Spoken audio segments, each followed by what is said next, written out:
and lovely having all of you. Hello and welcome.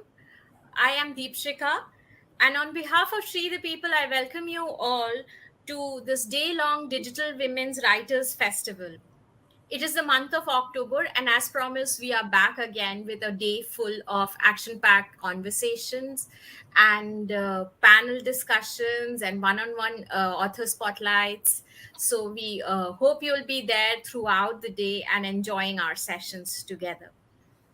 So, today we have the first panel, which is titled Women, Power and Leadership. And for this, we have three special people joining us: Nirupama Subramanian, who is a leadership development coach and facilitator with over 27 years of work experience. She is the co founder of Glow Growing Leadership of Women, which provides personal and professional growth resources to women. She also runs a nonprofit initiative, My Daughter is Precious, which provides scholarships and mentoring to young women to complete their higher education. Nirupama is the author of two best selling novels. Her latest book, Powerful: The Indian Women's Guide to Unlocking Her Full Potential, has just been released in July 2021. We also have with us Devjani Ghosh. The Devjani is the president of National Association of Software and Services Company since April 2018. A veteran of the technology industry, she's the fifth president of NASCOM and the first woman at the helm of the 3 decade history of the organization. As NASCOM president, she actively works with industry and government to accelerate the growth of the industry and strengthen India's position as hub for innovation and digital talent. She holds a bachelor's degree in political science from Osmania University in Hyderabad, India, and MBA degree in marketing from SP Jain Institute of Management and Research in Mumbai.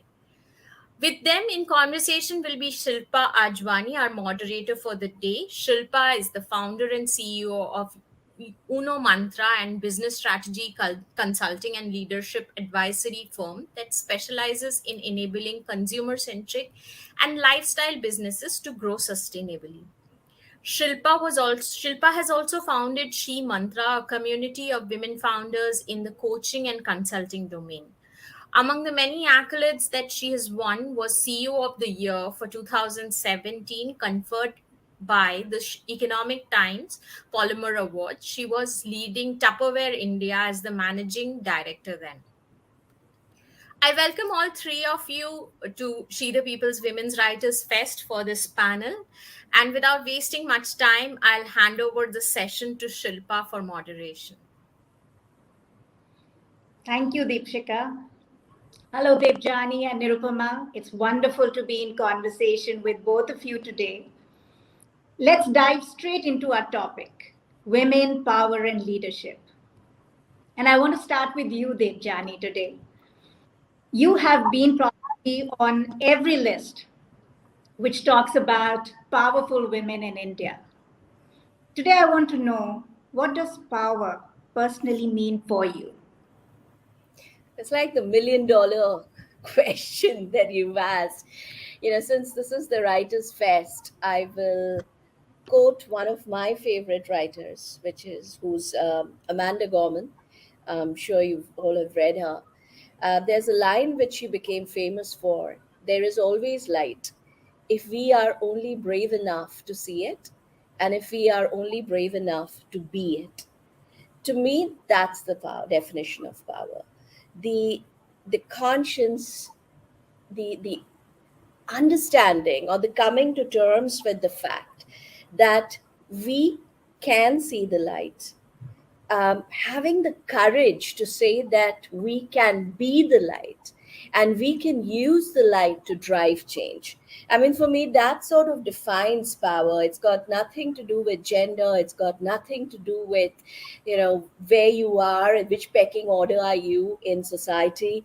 I think it's got everything to do with having that belief and that confidence to say that I am the light and I can drive change. So it's a simple one for me. And it's a beautiful one for sure, timeless as well. Nirupama, you've been making a big buzz with your latest book, Powerful.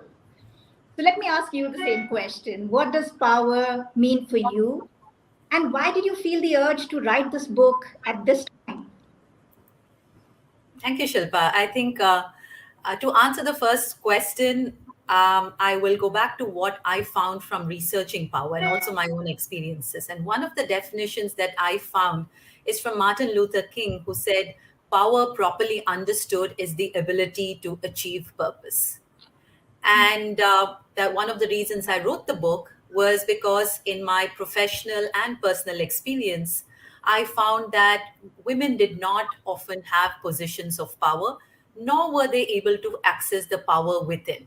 And I think Devjani put it beautifully when she used the term light as well from Amanda Gorman, not able to access the light within. So that was one reason why I wanted to write the book, because the words women and power have rarely been used together.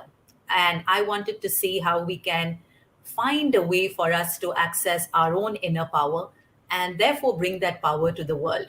And about my definition of power, I'm going to lead from the book Powerful, something that I think now holds very true for me.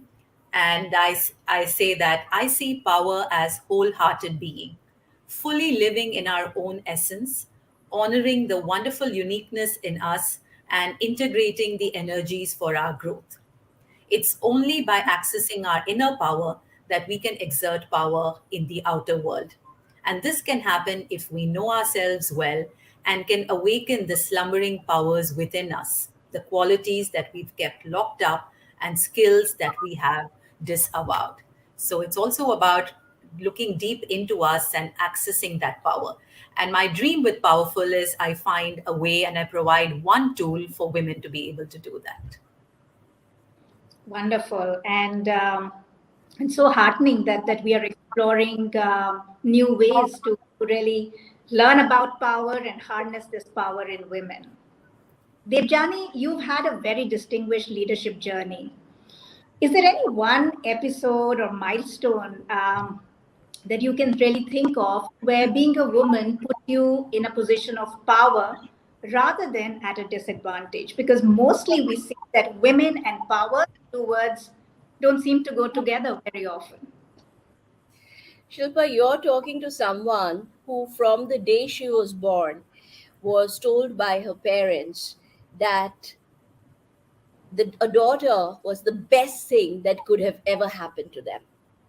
Okay, so I grew up in a it not only was a gender agnostic family, but it was a reverse order where I grew up in an extended family with a lot of older brothers, right? I grew up with the feeling that I was the best and I was the strongest and I was and at some point when you hear it every day, you start believing in it, right or wrong, but you start believing in it, right? So for me, my gender has always been my strength. It has always been my asset, right? So I have never thought about, has my gender enabled this to happen? For me, it's like a name, it's like a reputation. You have it, you own it, and it's not something that comes into play at one point in time or doesn't. It's something that's always there. And but I strongly believe this, Shilpa, that when it comes to work and when it comes to my professional journey, um, this is something I think most women have to come to terms with. Gender doesn't play that much of a role. You have to understand your gender. You have to accept your gender. You have to stop fighting your gender. You have to see your gender as a strength, not a weakness. All said and all good to do. But once you've done that, it's all about how much you know, how much you're able to use the knowledge to drive a change, to create value, to bring value to the room or the organization that you're in. And that's what gives you those defining moments in your career. So I actually do not support this thinking that gender gave you strength, or gender is a strength. It's a strength. It'll always be a strength, right? Um, but I do believe that careers are defined not by gender. So, I'm very clear. I don't want to be known as the woman who became the first president of NASCOM in its 30 years. Um, I mean, as long as I'm not the last one, right? I Yeah. just want to be known for my work, for what I have been able to do with NASCOM or the industry. So I'm a strong believer that it's the body of work and not the gender. And Nirupama, taking on from what I hear, and this is something that I want to hear every day and for every woman, but in our work, we always come across situations where we see that not many women are able to leverage their intrinsic power fully. So, what do you think can be done? What can they really do to leverage it and to go farther in leadership in their own journeys? And we want many Devjani. Yes. So, how can that happen? Yeah, thank you, Shilpa. And I think one of the things, Devjani, you said is absolutely right, that we have to see the fact that we have a particular gender as a source of power. What I found in my research is that does not happen with everyone. Right? So there are many women, and if you look at the numbers, just the numbers of women who are in positions of leadership or power, whether it's in politics, in corporate, it's far from ideal. And I think we need to do much more. And what I saw was one of the reasons, of course, is internal, right? The reasons are also external, what we've heard for a very long time, right? And I want to say, if you've heard from your childhood, from your parents, that you can do anything you want, you will turn out differently. If you grow up as an unwanted girl child, that's going to severely impact how you grow in the world. And so when I saw this, I found that for the women who were not able to be in their full power, there were 4 strategies that kept women from their power. And very quickly, I call them the 4 Ds. The first is deterrence. Many women have been, faced with the threat of punishment, ostracization, many things, from being trolled on the internet, and really faced with even a life and death situation if they cross certain boundaries. And if you're forever told that you'll be punished, you don't do certain things to exercise your power. The second is what I call diminish. If you're told you're amazing, you could do anything in the world, you grow up believing that.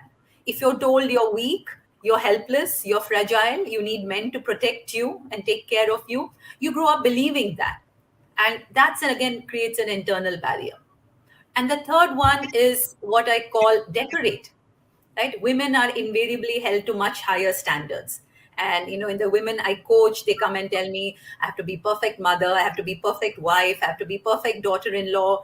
And if I do all of that, what do I get? I get a label. That's pretty much it. I get a label that I've been a good girl, but I don't get real power. In fact, it keeps me from doing really what I want at the workplace. So that's the third one. The fourth one is what I call divide, which is unwittingly women, do play against other women. Your classic one is the mother-in-law, daughter-in-law syndrome. But even apart from that, when I do women-only workshops, a lot of women say, men have supported us at the workplace, but there are some few women who judge us. And if not women at the workplace, the women in my family judge me because they say I'm neglecting my child and going to work. So unwittingly, women also become what we call watchdogs of the patriarchy. So because of these 4 strategies, which have been there for a very long time, I would say many women find it difficult to leverage their intrinsic power. So we need, of course, better parenting. We need parents who say, I'm so glad you're a girl and you're the best thing that's happened to me, so that the girl can grow up to be a leader. But when that doesn't happen across the board, women are kept from their intrinsic power. Nirupama, the last strategy that you talked about has a very interesting name. It's called the door syndrome. Barn door syndrome, right? Okay. And the thinking behind it is the number of positions or spots on top for women is so few. So True. the moment you're through the door and you're in the barn, you close the door immediately so that others can't enter because you don't want a crowded room, which is so true. And I think what we have to do is expand the room and Yes, continue to expand the room so that exactly. those insecurities go away. But True. that is honestly, that's one of the biggest issues that I see in the workplace. Yeah, absolutely. And organizations feel we've let one woman in, that's enough. We know we've done our Checklist job. done. Checklist. Yeah. Checklist done. The biggest checklist. Checklist, checklist. We've met And our diversity yes, numbers. talking about the workplace, Devjan, with the pandemic, and this is really topical now, it's an everyday reality. We know that the pandemic has created a setback, especially for creating gender equal, leadership in organizations. In any case, we were far behind. But from everything that we know and research is telling us across the world, and especially in India, that the women are really losing out. So, what would be your advice to women? How can they go in and reclaim their power in this hybrid workplace of today? See, Shilpa, there are two things. We blame the pandemic for a lot of things, but I don't think we can completely blame it for the workspace place diversity issues. That has always existed. That Sure. has always existed.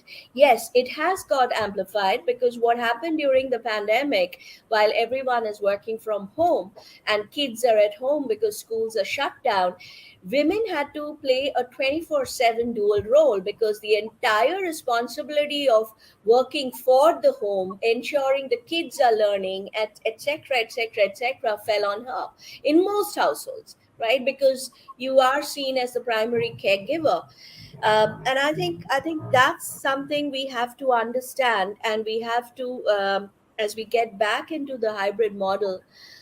I mean, first we have to stop assuming that um, just because you're a woman, you would want to work from home. Because I've heard a lot of companies say that, oh, I will allow my women to work from home. And my answer is your job is to give them a choice. Let them decide. Because hybrid is really not about working from home or working from office.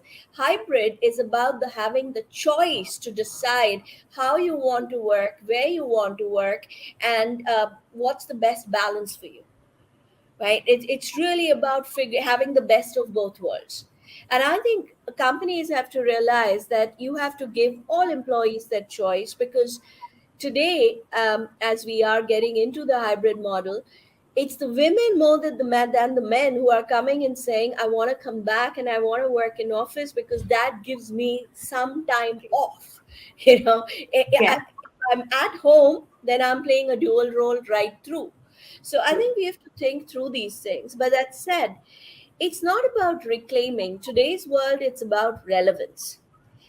Because the way technology is evolving, not just in the tech sector, in everything we do, the rapid pace of evolution of technology and integration of technology is making skills redundant at a very fast pace. So in order for relevance today, you have to upskill, you have to upskill, and you have to upskill. It's very, very simple. There's a war for talent. There really is. There's a war for talent today. Every sector is desperately trying to find the right skills or people with the right skills, and it's not just aptitude, it's also attitude. And I think this is where the number one priority for a woman who's interested in building a career has to be skilling. There's a premium on people who are seen as continuous learners, who are seen as those having a trainable mindset, who are seen as being hungry to learn and enjoys learning. I think this has to be the number one priority for women who want to be relevant in the digital economy. It's going to be absolutely critical. And this is also a great time for companies because we've anyway hit the pause button and we are restarting. My advice to every CEO I talk to is, as you restart, don't embrace the old. This is a great time to think about what the new should really look like. And the first thing is change your diversity lens from numbers to culture.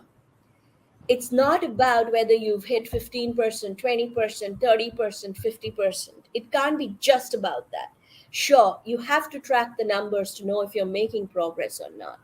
But what you have to obsess about is, are you building the right culture that embraces equal opportunity, where everybody feels that they can contribute, they can participate without being judged or without their gender becoming a thing, right? Yeah. So I think this is a great opportunity for companies to rethink how do they truly become inclusive, focus on culture, but it's a partnership, it's a two-way thing.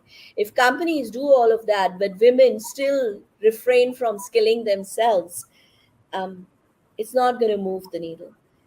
If women want to reclaim their position in the industry, they have to make skilling their best friend. I would absolutely agree with you, and relevance is really the word for sure.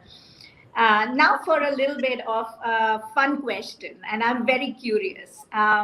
So I see that you've given wonderful support to Nirupuma's new book, Powerful. Thank you. I Um, love the book. and I am very curious to know what is your dominant core energy archetype is Devjani all about? I'll be honest, I have Nirupama sent me the assessment, but I've still not had the time, and that's an excuse. I need to sit down and do the assessment. But that said, um, one, I think Nirupama, there are, at least I'm a Gemini, so on a different day I have a different avatar. So I think we play around with the dominant forces. But when I read the book, the one I could most naturally relate to was Veera, the warrior, Yeah, because I would guess that as well. yeah, that sort of ticked all the boxes when I was thinking about my style. But they say that you evolve, and I know that from being a hardcore no nonsense warrior where every performance review was about you're too aggressive, tone down. As I've grown as a leader, I think what I've tried to cultivate and grow to a stage is more of moving towards the Rishika. But today it's for example, maybe 10 years back, my biggest joy was my personal achievements. What have I achieved? What have I done? What have I got? What is this? What is that? What mountains have I moved? Today, honestly, the biggest joy comes from when I see my team do something. And it's all about what mountains are they moving, and how can I help, how can I enable, how can I remove obstacles. So it's a good place to be in, I'll say that. It's a good place to be in. Gives me tremendous satisfaction. It allows me to work with a lot of young people, great young people who maybe challenge everything I say, who do not agree with the single thing I say, but it's just so much fun because you get to feed on that energy and you get to learn from them. So I think today what I enjoy the most is those interactions and being with them. But the warrior in me is still there. I know there are days when she's out there and ready for a fight. So I guess I sort of Yeah, move up and down the scale on this one. that's really interesting. Nirupama, what is your core archetype? So I guessed it when I did the assessment tool, which I designed. So of course there is a bias in that. I am a core Rishika, and that's very interesting because my goal is to move towards the Veera more, especially as I'm setting up powerful life. Now I have to get out there and build a business around the book, be out there, start talking to people. So my evolution and growth is to, of course, use my Rishika energy, and I value that. That's what helped me to be a writer, to be a teacher, to do the research I want. That helps me to put a lot of thought into the kind of workshops that I do. And if I'd realized that earlier, I probably wouldn't have joined the corporate world and been a banker for a few years. So my core essence is still that of a Rishika, a seeker, who loves to read, who loves to research, And I'm also growing. So I'm integrating more of the Veda, I'm integrating more of the Apsara. And that's really how growth and transformation happens, where you don't stick to one power all through, but you evolve on the basis of what the context is. And that to me is really being powerful. Right? And there's a certain stage you reach in your life where the old powers may not be helping you so much. And as you said, what gives me joy now? What is my core essence calling me to do? And how can I embrace that power so that I can be fully in my essence? So I will take tips from Debjani how to harness my Veda energy much more in this new context and the Apsara energy. What I loved about the book, Nirupama, was I think what it does is it again, it's about choices.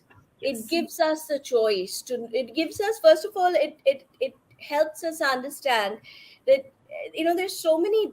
All of us have so many different layers to our character, to our personality, and it just helps us understand. And there's no judgment. There's no good. This is good or this is bad. And I Exactly. love that. All of them have their unique strengths, and my only wish is you instead of just film stars, I wish you had given examples of other leaders too. But There are, somebody just told me that there is a lot of Bollywood in it, but there are yes, leaders. I've spoken about Mamta Banerjee and Smriti Irani and Jayalalitha and Indra Nooyi, and yes, maybe part two. Yeah, part two yeah. will have other leaders as In well. fact, a second It's just edition that, already seems very likely. Yeah. So I Yeah. think I might be a Rishika too. So I'm very curious to actually know who I am now after this conversation, especially. So please So, take the Powerful Life Assessment tool, which is there on the website. It's mhm. research validated. 450 women, Indian women, have taken it and validated the survey as well. So it's a great way, and we're always curious to know what we are like, even if we know deep down. To have something else reflect that is a very interesting experience. Now this is so new. It's so fresh. I love the approach, and certainly I'm definitely taking that assessment. So with that, I would really say thank you both for joining us today. It's been such an insightful, energetic conversation. Thank you for making the time. And here's to evolving into powerful women who also enable and empower other powerful women